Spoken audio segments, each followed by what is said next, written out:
বললাম তাতে যা বুঝলাম তাতে আক্রান্ত হয়েছেন যে বিধায়ক নওশাদ সিদ্দিকী, তাকে একজন হলুদ টি শার্ট পরা যা একজন ব্যক্তি, তিনি পুলিশ নাকি অন্য কেউ, সেটাকে পুলিশকে আইডেন্টিফাই করতে হবে যে কে নওশাদ সিদ্দিকীর উপরে আক্রমণ করল।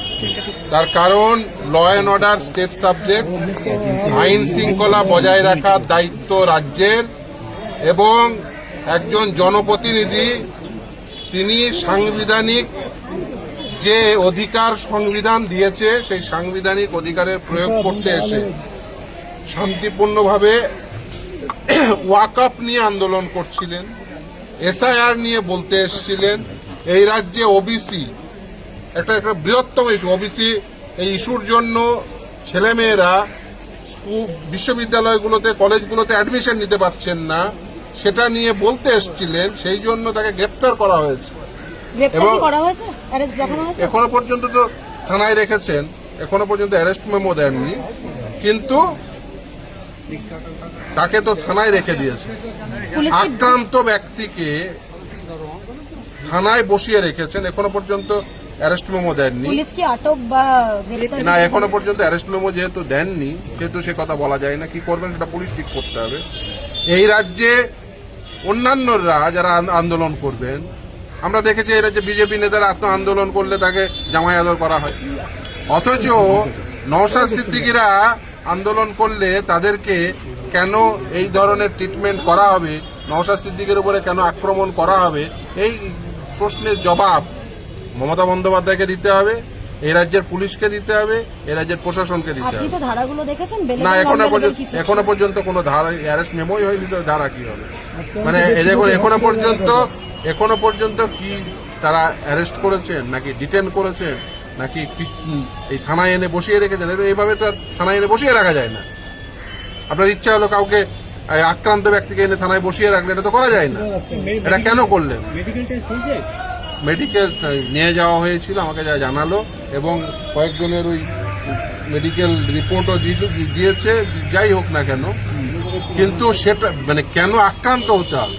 সব থেকে বড় প্রশ্ন, যেখানে এত পুলিশের উপস্থিতি, সেখানে কেন একজন বিধায়ককে আক্রান্ত হতে হবে? সে কে আক্রমণকারী? পুলিশ আইডেন্টিফাই করেছে আক্রমণকারী কে, কোন ব্যক্তি, তার নাম কি, তার আইডেন্টিটি কি? পুলিশের মাঝে আক্রমণকারী কেন আসবে?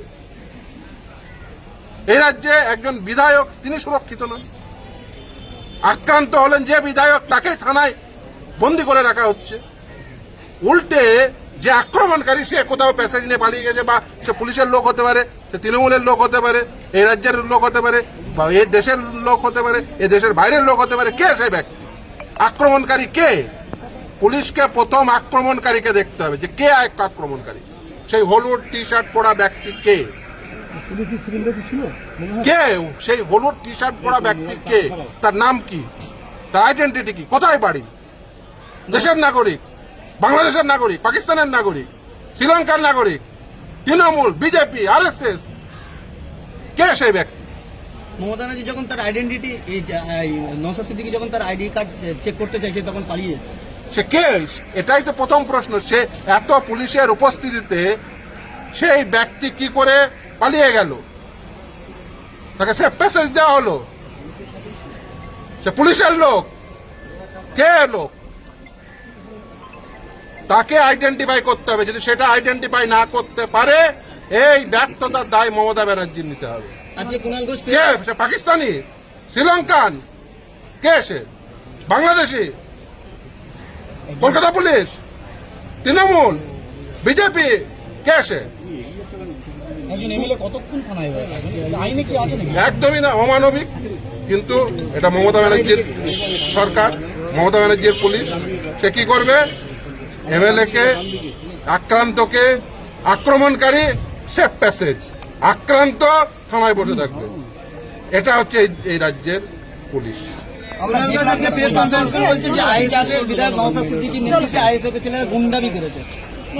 আক্রান্ত হলো আইএসএফ এর বিধায়ক, আক্রান্ত হলো বিধায়ক, আক্রমণকারী সেফ প্যাসেজ পেয়ে গেল, উল্টে তাকে থানাবন্দি করা হবে, তাকে এখনো বন্দি করে রেখেছে। এর দায় নিতে হবে এবং সেই আক্রমণকারীকে চিহ্নিত করতে হবে, তার বিরুদ্ধে ব্যবস্থা নিতে হবে। যদি না নেন আমরা আইনগতভাবে জানি কি করতে হবে। আমি দেখলাম কয়েকদিন আগে